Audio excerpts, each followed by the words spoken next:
Keterat kepat kekiat kebai day bat COVID-19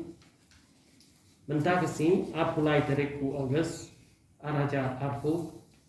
hadu shibaje mensingi kikis kiba kemai kiba ngiyo mentah kesini kilong hispa nreo nagini hispa nreo pusau kedai napo East Coast Hills arfun reo nakini arfun reo kedai ki Armed Forces Paramilitary Forces live fra kedai kiwe East Janta Hills lie Ribhoi District lie West Khasi Hills Khatn reo North Garo Hills iwe West Garo Hills Khandai lie kedai ki Armed Forces Paramilitary Forces nreo lagi kiwe but South Garo Hills shifo naki Armed Forces Paramilitary Forces kikis baru mentah kibalong aktif kelum lang kilong shihajar shispa lai fulai nakini news pa arfulai kidan hapo East Khasi Hills pada kini news pa arfulai arspa andre punyo kidai napo ki Armed Forces Paramilitary Forces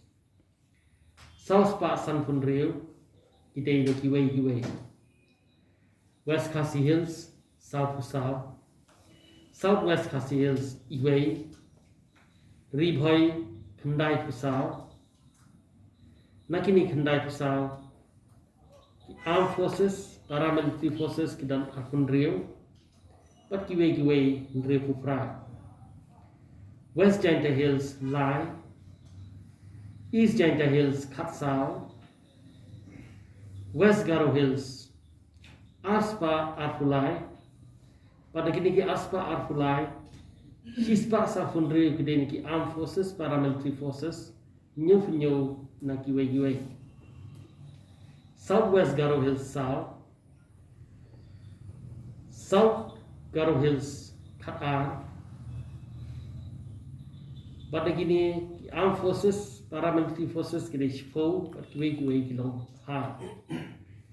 East Garo Hills lie North Garo Hills Khatar